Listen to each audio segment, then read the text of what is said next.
Hello learners, this is Preeti. Economics Educator welcomes you all on our YouTube channel Success with Economics.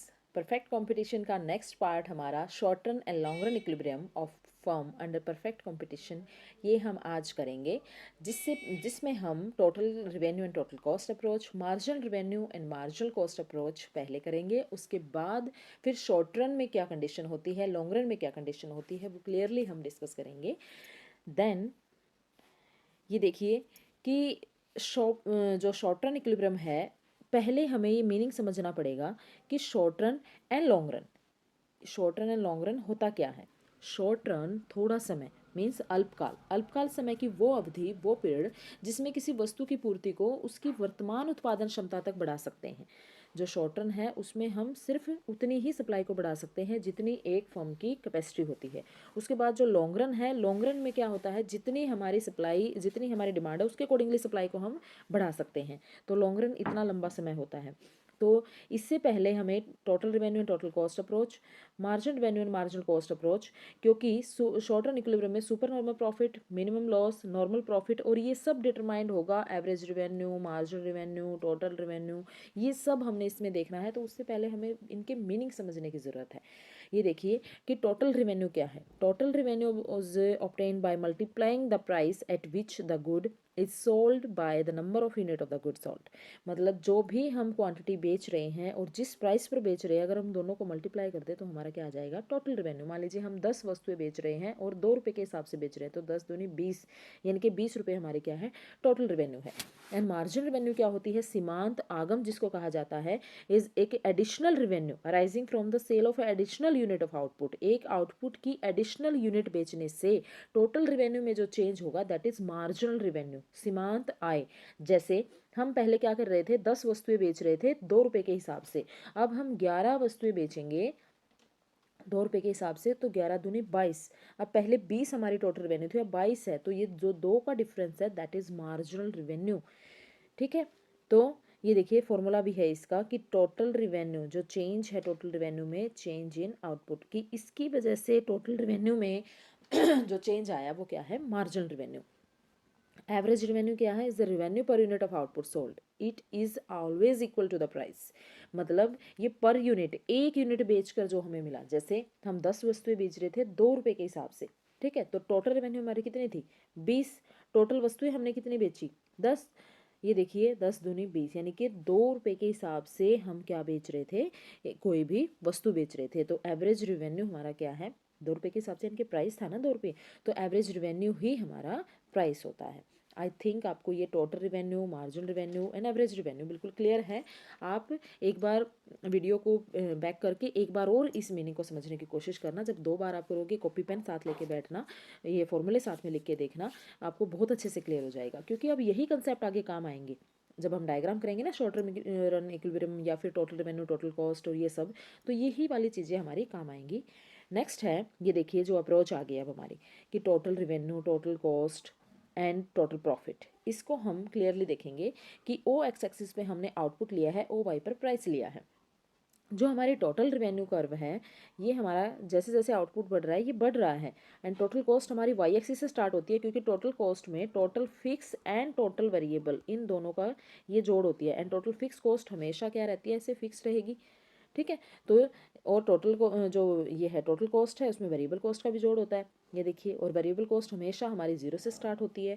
मैं आपको ये वाला एक बार बता देती हूँ, total cost and total fix cost वाला। ये देखिए, टोटल फिक्स कॉस्ट हमारी फिक्स होती है, यहाँ पर हम आउटपुट लेंगे और यहाँ पर हमने टोटल कॉस्ट या फिक्स कॉस्ट या वेरिएबल कॉस्ट सारे लिए हैं, यहाँ पर हमने आउटपुट लिया है। कि जो आउटपुट चाहे कितना भी हो, एक बार हमने जो खर्चा फिक्स कॉस्ट यानी कि जो कर दी वो उतनी ही रहेगी। लेकिन वेरिएबल कॉस्ट आउटपुट 0 होता है तो 0 ही होती है, और बढ़ता है तो बढ़ती है। तो टोटल कॉस्ट हमारी total variable plus total fix cost होती है। तो ये हमारी कहाँ से शुरू होगी, वाई एक्सिस से। ये हमारी टोटल कॉस्ट है, वही हमने इसमें देखा है। ये देखिए, हम इस डायग्राम में वही तो देख रहे हैं कि जो हमारी टोटल कॉस्ट है, ये देखिए यहाँ से स्टार्ट हुई है, एक बार बढ़ रही, फिर कम हुई, फिर बढ़ गई, क्योंकि आउटपुट बढ़ने के साथ साथ लॉ ऑफ वेरिएबल प्रोपोर्शन जो हमारा आपने पढ़ा होगा कि लॉ ऑफ वेरिएबल प्रोपोर्शन के अकॉर्डिंगली पहले हमारा आउटपुट बढ़ता है, फिर कम होता है, फिर बढ़ता है। ठीक है ना। तो उसके घटते बढ़ते अनुपात का जो नियम होता है उसके अकॉर्डिंगली हमारी कॉस्ट भी पहले बढ़ती है, फिर कम होती है, फिर बढ़ जाती है।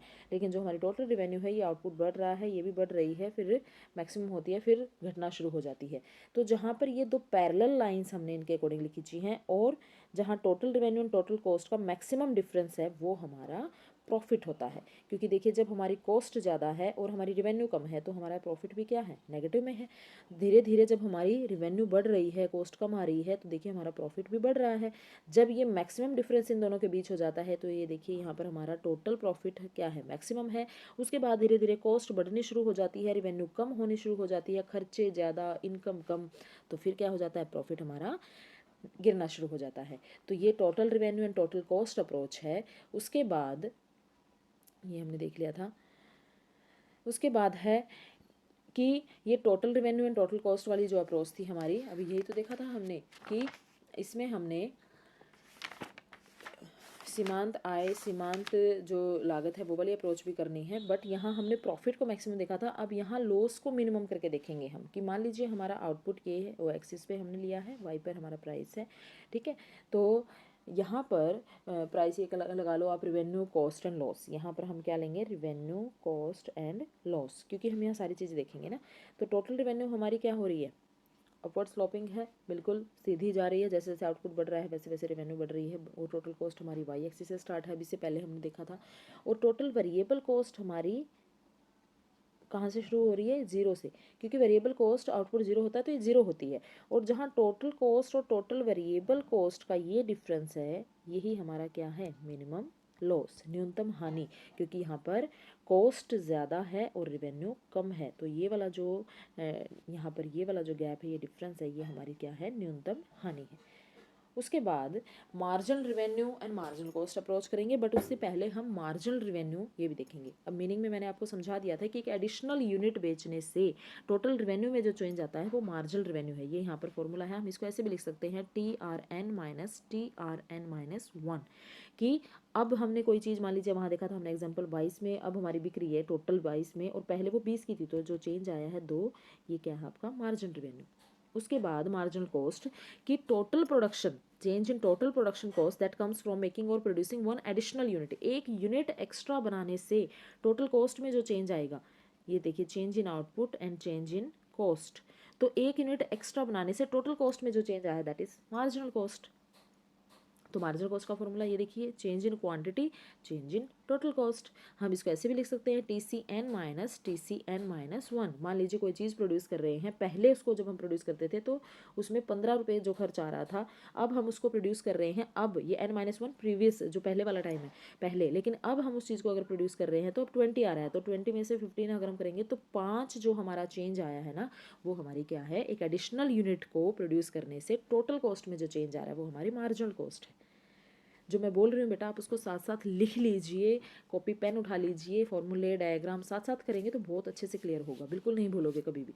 तो अब ये देखिए marginal revenue and marginal cost, दो कंडीशन होती हैं परफेक्ट कॉम्पिटिशन में, कि जहाँ पर जो ये कंडीशन जब दोनों क्लियर हो जाती है, first order condition and second order condition इनको कहा जाता है, वहीं पर इक्विलिब्रियम डिसाइड हो जाता है एक फॉर्म का। तो पहले वाली कंडीशन क्या है कि जो एवरेज रिवेन्यू है, सॉरी मार्जिनल रिवेन्यू है और एवरेज रिवेन्यू है, मार्जिनल कॉस्ट है, ये मार्जिनल रिवेन्यू और मार्जिनल कॉस्ट दोनों एक दूसरे के बराबर होने चाहिए। दूसरी जो बात है, marginal cost cuts MR, marginal revenue को कट्स करेगी फ्रॉम बिलो, नीचे से कट करेगी। ये देखिए यहाँ पर ये इस पॉइंट पर ये मार्जिनल कॉस्ट कर्व है हमारा जो कि यू शेप होता है, ये क्या करता है, इस पॉइंट पर इसको कट कर रहा है। इसका मतलब ये नीचे से कट कर रहा है, क्योंकि एवरेज रिवेन्यू और मार्जिनल रिवेन्यू तो हमारी एक्स एक्सिस के पैरेलल है। एवरेज रिवेन्यू और मार्जिनल रिवेन्यू हमारी एक्स एक्सिस के पैरेलल है, दोनों बराबर हैं। पी यहाँ पर एवरेज रिवेन्यू है, एम आर ये दोनों बराबर है। और हमें कंडीशन क्या देखनी है, फर्स्ट ऑर्डर कंडीशन हमारी ये है और सेकेंड ऑर्डर कंडीशन हमारी ये है।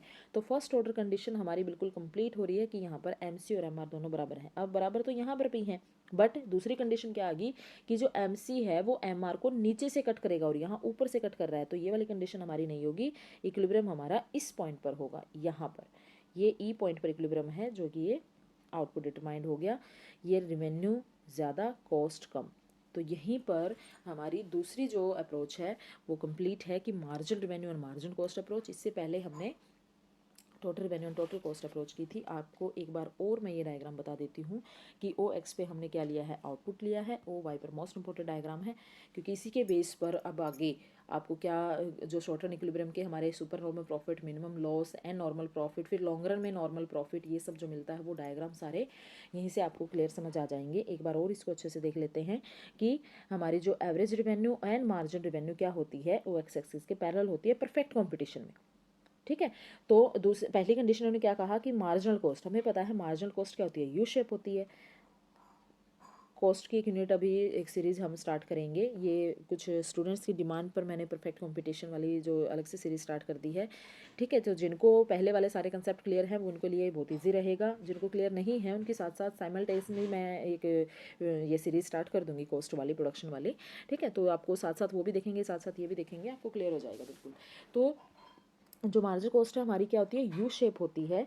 ये देखिए इस पॉइंट पर भी ए आर एम आर ये एम सी बराबर हैं, एम आर एम सी पहली ऑर्डर जो कंडीशन हमारी है, और इस पॉइंट पर भी बराबर है। बट हमारी फर्स्ट ऑर्डर कंडीशन तो यहाँ क्लियर हो रही है कि एम आर एम सी बराबर है, यहाँ भी एम आर एम सी बराबर है। बट दूसरी कंडीशन जो हमारी सेकेंड ऑर्डर कंडीशन है वो क्या है कि एम सी एम आर को नीचे से कट करके ऊपर जाएगी, नीचे से। अब यहाँ तो ऊपर से कट कर रही है, तो ये वाली कंडीशन तो है नहीं। यहीं पर हमारा क्या होगा, इक्विलिब्रियम होगा, इस प्राइस पर ये आउटपुट डिटरमाइंड हो जाएगा। ठीक है, अब हमारी दोनों अप्रोच यहाँ बिल्कुल क्लियर हैं। इसके बाद हमारा जो नेक्स्ट पार्ट होगा उसमें हम शॉर्ट रन इक्विलिब्रियम की जो मार्जिनल रेवेन्यू है, ये जो आपका एवरेज रेवेन्यू, एवरेज कॉस्ट जब कम ज़्यादा हो जाते हैं तो उसके accordingly super normal profit, minimum loss, ये सब हम उसमें बहुत अच्छे से क्लियर करेंगे। Short run, long run equilibrium with diagram बहुत डिटेल आपको समझाने वाले हैं। तो ये वीडियो ध्यान से देखना, यहाँ तक आप इसको एंड तक देखना। जब आप यहाँ तक इस वीडियो को देखोगे ना तो कल वाला जो हमारा पार्ट होगा वो आपको क्लियरली समझ आ जाएगा बिल्कुल। कल हम परफेक्ट कंपटीशन मार्केट ये ख़त्म कर देंगे। ठीक है, तो please like this video, subscribe the channel, share this video. Thank you very much.